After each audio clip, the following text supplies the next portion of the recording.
Hello అందరికీ welcome back to our channel Sujetha logs. ఈరోజు ఇంట్లోనే ఈజీగా సూజీ రవ్వ కేక్ని ఏ విధంగా చేసుకోవాలి, వితౌట్ ఓవెన్తో మంచిగా స్పాంజీ లాగా వచ్చేలాగా ఏ విధంగా చేసుకోవాలి వీడియోలో చూపించబోతున్నాను.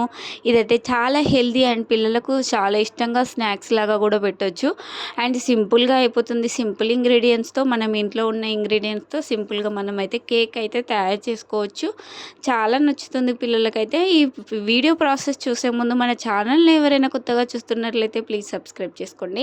ఇప్పుడు ప్రాసెస్ చూసేద్దాం. దీనికోసం 1 కప్పు ఉప్మా రవ్వ తీసుకొని మంచిగా బ్లెండ్ చేసుకోవాలి. పౌడర్ లాగా చేసుకొని 1 కప్పు తీసుకొని ఒక గిన్నెలో వేసుకొని దాంట్లో ఈక్వల్ క్వాంటిటీలో మిల్క్ యాడ్ చేసుకొని లమ్స్ లేకుండా కలుపుకోవాలి. చేతితో కూడా కలుపుకోవాలి, లమ్స్ అయితే ఉండకూడదు.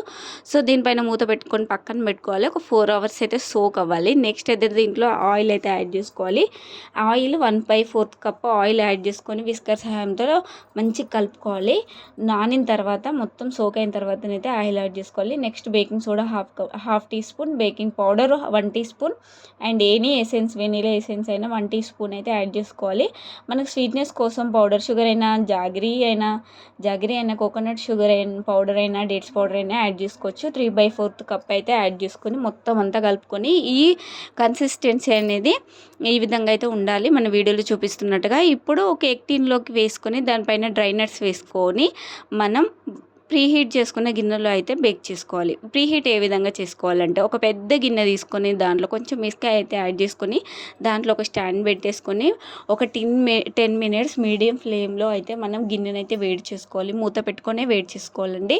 ఈ విధంగా వేడి చేసుకున్న తర్వాత నెక్స్ట్ అయితే ఆఫ్టర్ 10 మినిట్స్ మనం ఈ కేక్ టిన్ని అయితే కేక్ బ్యాటర్ వేసిన ఈ కేక్ టిన్ని దాంట్లో ప్లేస్ చేసుకొని మూత పెట్టుకోవాలి. మూత పెట్టుకొని లో ఫ్లేమ్లో ఒక 40 మినిట్స్ అయితే మనం బేక్ చేసుకోవాలి. లో ఫ్లేమ్లో బేక్ అవ్వాలి. మనకు కన్సిస్టెన్సీ అనేది బేకింగ్ అయిందా లేదా అని ఒక పుల్లత సాయంతో కుచ్చి చూస్తే మంచిగా ఏం అంటకుండా మనకు నాన్ స్టిక్గా వస్తే మనకు బేక్ అయినట్టు. ఈ విధంగా మనకు బేక్ అయిపోయింది.